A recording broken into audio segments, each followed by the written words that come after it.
Hey everybody, Dave Whitmarsh here. I have a special guest for this podcast, Genevieve Piturro, who, um, well, honestly, her publicist sent me an email that was intriguing, and I thought, how can I not want to interview an expert that talks about anything about finding your passion and pajamas? Those are two things that I think most of us are very keen. So welcome, Genevieve. Thank you, David. Yeah, so first of all, I guess let's just talk a bit about um, what made you write the book and what's it's all about, and give us a little background to that. Sure. Well, more than 20 years ago, I jumped off the corporate ladder. I never expected to. I didn't think I'd ever do that. I always wanted to be a woman in the television business in a big city. And for me, that was New York.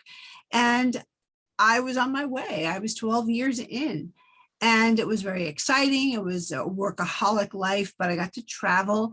And some would say it was glamorous. You know, sometimes it was, sometimes it wasn't at all. But I was single and alone, and I was having a good time. So I thought, I found, my niche, and I was going to get that brass ring.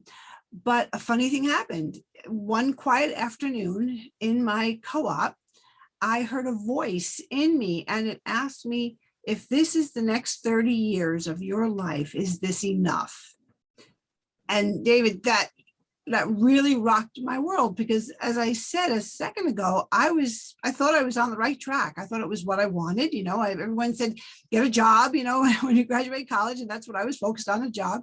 Nobody ever said, do you have a purpose? What are you passionate about? Think about that. You're going to be doing it for, 30 plus years. Nobody ever said that. So I took a job that I thought would be exciting. But when that voice spoke to me, I looked back and I realized that that Italian traditional family I grew up in, first of 4 kids, my parents expected me to get married and have children, and everyone, around us, same thing, but I didn't hear that drummer. So here I am thinking 12 years into this workaholic lifestyle, maybe there's more to life. Maybe 30 years is a long time to do this. And if I do, the rate I'm going, I'll be alone. And I saw emptiness, and I felt emptiness. So I thought, how can I get children into my life? And I went to read in emergency shelters in New York. I literally called the police and asked them, where do you bring these kids? I've been reading articles and things that happened in my town. And they directed me to these emergency shelters that I never heard of. But they are shelters where social workers and police bring children 24/7 who've been traumatized or who bad things have happened to. So I called, and they let me come in and read at night to the kids. And as I sat there on the floor in my business suit with these little ones who had been traumatized, clearly I could see that, though I couldn't have any information about them. I was just reading so that they could take care of paperwork, the staff, and maybe if there was a mother or a grandmother or someone with them, tend to them. So I didn't know anything, but that was the quietest, most grounded time I'd ever had. I felt so connected to these kids. But the kicker was when I saw one night that they were going to sleep in their clothes and on very small surfaces, huddled together, crying. Again, they weren't allowed to tell me what had happened, but I could sort of tell. And their clothes were tight and soiled, and they were clearly frightened. And I didn't know how they'd go to sleep. And I had all these flashbacks of my mom at my bedside, comforting me, loving me, laughing, snacks, stories. And of course, I was tucked in pajamas, but not these kids. So I brought pajamas the next time. And while all the children, except one, took the pajamas I handed them and went off to that room to sleep, the little girl who didn't, she was so afraid of me, she just kept shaking her head no when I tried to give her a pair. And I gently had her rub the pajamas, feel how soft, and I tried to talk her into them, how soft they'd be on her. And she whispered, "What are pajamas?" And she was a little one with her her pigtails lopsided and her shirt all soiled and her pants too short, too tight. And I had to explain to this little girl that you change for bed in pajamas and how soft they are and how she'll feel so special and warm. And as I'm saying the words, I'm holding back tears, and she's listening to me because she'd never seen or heard pajamas. And I just kept thinking, how many more children like this are there? And I soon found out. And that just became an obsession that became Pajama Program. Wow. Well, that's such an incredible story. I actually didn't think that it would go that way, but that's congratulations and thank you for what everything you did there to help out and make a difference to any part that you could in these children's lives. Well, that was me in one night, and now 22 some years later, thousands of people have helped, and I am so grateful that they felt her pain and her isolation and all those feelings, and also felt like I did, that we can change this small thing, we can do this. Yeah, it's funny, as you were talking about that, I was drawing some parallels, until of course you dropped the bomb on me with all the good hard work that you did. But I had a similar thing, at finishing school. I found myself in a brand new suit, walking downtown Toronto with buildings, up 100 floors or 80 floors, I don't know, just crazy tall buildings. And I thought, wow, I made it, right? This is what I've always wanted to do. And then I look back now and think, if you were to tell me to go down there, it would be like, I don't want to do that, right? It's like, this is crazy. Why am I spending, $20 a couple hours to park and all that traffic and annoyance? But there was a time in my life I thought, this is the coolest thing ever. And now, unfortunately, I never, I wasn't as don't have a good story to say that I realized that I was homeless and went to help them or anything, but definitely understanding the career parallels, it happened there. So how are you involved with that group now? Well, I'm the founder. So for about 20 years, and I was doing this on my own without it being a 501c3 until I decided this is going to grow. I want to make it official. So I was always the founder and executive director. But over the years, I mentored and coached so many people who, when I spoke, said, "Ooh, if you don't mind, can I share what I really want to do?" And I found myself loving supporting them and sharing stories and telling them the truth about the journey. It's not always easy, and it's scary when you leave something that's paying your bills and that you don't think you'll ever get fired from, and you have no intention of leaving. Then all of a sudden, when you're obsessed with something else and you don't see how you'll ever make a dime, it's just grippingly frightening and paralyzing. And at the same time, every win is exhilarating and you feel so connected and like, aha, this is what I was meant to do. So I was sharing that and trying to inspire and support people because I know the outcome. I know how amazing it feels to know what you did, but to see then and hear from these people, these children years later, what an impact. And to hear your board say, we want to start a scholarship for this little girl who now is going to college because they've seen the impact that she's had by feeling loved and by reading storybooks with us for her whole life. So I wanted to share all that. And I kept writing story after story of the things that happened. And I said, this can be a book, and I want to speak and inspire people to take a chance on themselves and to listen to their heart voice. So a couple of years ago, I asked the board if we could pass the baton of the executive directorship to somebody who could take, I say, Pajama Program to college, after 18, 19 years. And so we did. And so now I'm not a staff member anymore. I make my living as a speaker and a coach and an author. And I love it. It's like my part 2 of my purpose, to share our story in hopes of inspiring and supporting others to take a chance. Yeah. So one of the goals of a program that I'm working on, and I shouldn't, I can always edit this out, but we would like to try to raise $1 million for different organizations that focus on women and children needs. So I would love to have you or your foundation in consideration or involved in that.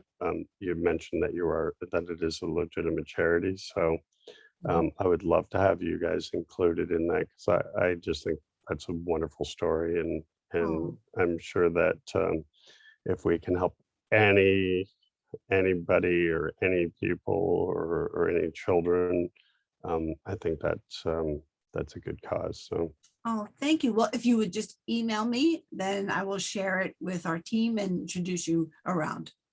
perfect, thank you. And so now you're on your second career, or career 2.0, right? Right. And so is do you still link that into the Pajama Project, or Yes, I always start with my Pajama Program story, because I want people to know that it's not unusual. If they're thinking they're in a certain spot, can they leave that certain comfortable spot? You can. And while I share the ups and downs, I want them to know that there was a moment that changed things, because a lot of people want to change things because of an aha moment, because something happened, whether they hear a voice like I did, or they meet a little girl like I did, or one or both, or something else happens to someone close to them that makes them think, what's life really about? How can I make a contribution? It's a varied way for people to come to their purpose. There are a number of ways. and so as you coach people and work with them and find their their purpose, do you hang on to those relationships long enough to see the changes in their lifetime? The people that I coach and speak with, Yeah. yeah, usually I do. Usually I know, I see them through the first thought of what would it take for me to look at my life and change it dramatically, or can I, and I call it sliding that purpose into your life, so you don't have to take a jump if you're not a jumper. I'm a jumper. I have that DNA. I don't know why. Some of us do, some of us don't. So yes, I usually am a coach or a mentor through the process, so I get to see them on the other side, which is a great feeling, and for them, and but also for me. Yeah, wonderful. Yeah, well, that has to bring some satisfaction and validation to what you're doing too. It does. I'd love to fill the world with people who listen to their heart voice. I mean, it just changes everything. It changes our human connections, and that's the only way we can change things that need to be changed. Oh, wonderful. And and what made you decide to get into the coaching aspect of where you were then? Like that's a bit of a jump from where you were to what you're doing now too, right? Well, people always over the years asked me to mentor and some to coach, so that they would know, from somebody who's a couple of steps beyond where they are, how to do it, and sometimes to hold their hand, and sometimes to let them go and teach them, it's okay to be frightened, it's okay to ask for help. So just doing that one-on-one or in small groups was really gratifying for me to see that really all they need is somebody who's a couple of steps ahead of them. They don't need a huge president of a huge company to help them. They need, if they feel like they're a regular person, I know I'm a regular person, then they feel comfortable and we resonate. And so it was just great to personally help people. So it sort of comes from that. Well, effectively, it sounds like you were already doing it. You just, probably had to take just got your certification to make it a license, right? Yeah, I'm just But doing it professionally now. yeah, that's awesome. And so, do you have a niche, or who do you like to work with these days? It's so funny because I speak to groups, small and big. College kids and colleges are really interested because I think we've realized that if you start your career with something that's purposeful to you, then there's less stress, there's less questioning, there's less of a chance, 20 years in, you're going to say, oh my goodness, look what I did with 20 years of my life. I really wanted to study music.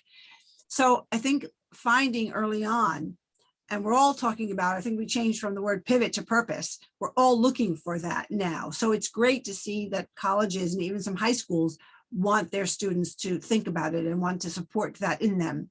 And then, of course, there are people who, since the pandemic, either they've lost their jobs or they've decided to walk away, or they're part-time or whatever it is, but they've discovered that they might not have been loving the last years they've been living before the pandemic.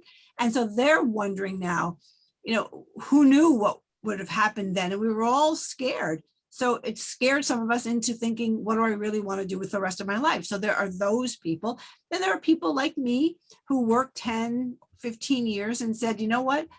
It's time for me to do something that's more fulfilling, and they want to change. And then the last group is really retirees, and I work with people who want their life back. They've had a good career, but they haven't been able to do whatever they want to do. And it doesn't have to be just charity work. You can retire and you can do so many things. You can take up a hobby. You can start a second career. We're younger than ever at retirement. So there's that group who is really interesting, and they don't want to just sit around, playing cards. Yeah, yeah. It's up to you. Do you find much resistance from people, or if so? I guess that's from a corporate level, right? So how do you, if you get hired and they say, okay, here's like 20 people we want you to work with, how do you help people get over that resistance of understanding that they could use some coaching? Or the reality is the best golfers, the best athletes, the best speakers, all have the top CEOs all have coaches. There's no shame in coaching, right? It's only an enhancement, but there is a resistance, right? How do you help people get over that? Are you specifically talking about a corporate environment? Yeah, in a corporate environment. Well, I have a program actually called Purpose ACER, and it's come out of the pandemic, because when I started Pajama Program, I thought, okay, I've had bosses. I know how to be a boss, but I quickly learned I don't want to be a boss. I was starting something with a purpose, and I wanted like minds to be part of the team. And I wanted to hire people who understood from the beginning what the purpose was. And I wanted to believe they felt aligned with it. Now, they didn't have to feel like I did, because they didn't go through what I did, but I knew I would be able to explain what I expected, what my dreams were, and I would be able to tell if that person I was thinking about hiring was on the same page and was all in. So I grew a company that way, and it's worked beautifully. And so when I saw how the pandemic was ending and people weren't happy, looking for meaning, and now there are two camps, right? There are some people who are demanding, I want meaning, I'm not going to work for you because I don't feel anything and you don't have to talk to me. And then the leader's like, I don't know what to do. How do I fix this? So my Purpose ACER program is a series of workshops that brings people together, and it makes sure that the leaders even know what the purpose is. And not only if they know it, are they communicating it, and how? Because everything comes from the top down. We hear it all the time. And if it's not honestly, authentically in the leader's spirit to share it and to understand where everybody is related to that, how can they expect people to rally for their bottom line, let alone everything in between, their day-to-day work, their goals, their leaders? So from the top down, it helps leaders understand how to embrace their workforce and how to listen and how to be a leader and inspire rather than a boss like in the military. And on the other end, it helps the employees understand what makes a difference to them and how they can express that to their leaders and how they can look within the organization for a place that might be more fulfilling so that everybody becomes aligned. If they're not aligned at the start, most places aren't aligned at the start now. So Right. it helps align people, and it helps leaders and managers know how to hire a little bit differently also, because there's a lot of money that's wasted hiring the people that you hope will sort of fit and mold Yeah, themselves to your job opening. And yeah, that doesn't last it's very so long. much easier when you're starting or hiring to get the fit versus Yes. changing some of the things you have, Yeah. and only amplified if you're in, non-fast working, or non adaptable places, and I hate to say this, but it's the only thing that comes to my mind is if you're in a union type facility, it can be really slow to make some of those process changes. Mhm. But when you bring new blood on, it's never a better time to start fresh, right? Right. Right. Yeah, that's awesome. It sounds like you have some wonderful programs and ideas, and your personality is very contagious. So I can see Oh, why that people are following you, and that's awesome. oh, And thanks, David. and so, and where do you see have you thought about career 3.0 yet, or where do you want to go with what you're doing? Well, I want to watch how everything evens out after the pandemic. I think we have a ways to go. And I think that a lot of people right now are standing firm, but I don't know how long everybody can stand firm. I think there's soon going to be some, middle ground to meet in.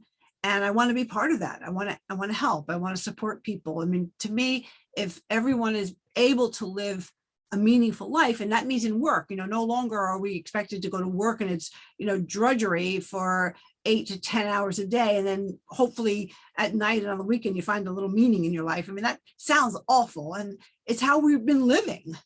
It really Mhm. is. So if there's some way to bring some meaning for everybody to the table and work together and have a shared culture, I think that's going to take a while. So I'm in for the long haul. Well, that's awesome.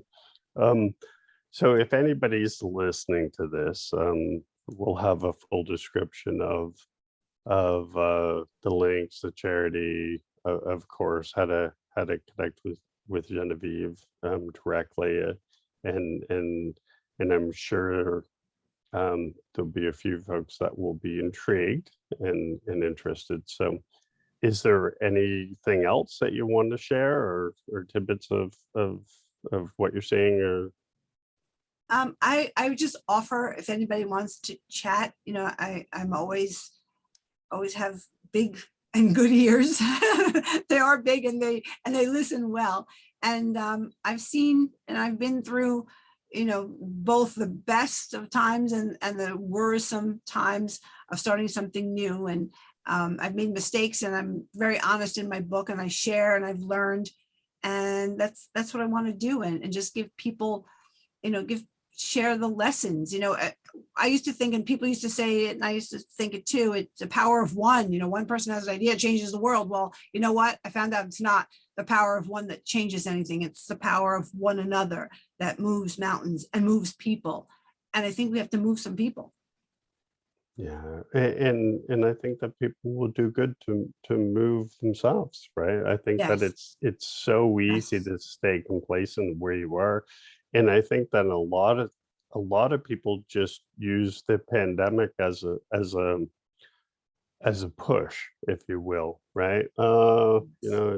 There's just this big world excuse out there not to make the changes, but sooner or later it's going to shift out, and ultimately, you better figure out how to make yourself happy, because as my wife says, you only get 100 years on this planet. You might as well make the best of them. And she is generous. Yeah, and I don't like her when she reminds me that I'm on the downside of my 100 years. So, yeah, right.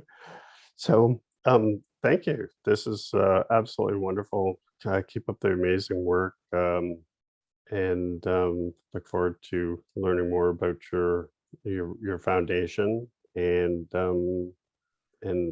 I can't say how appreciative I am for everybody that you've touched over the years. It's an incredible story.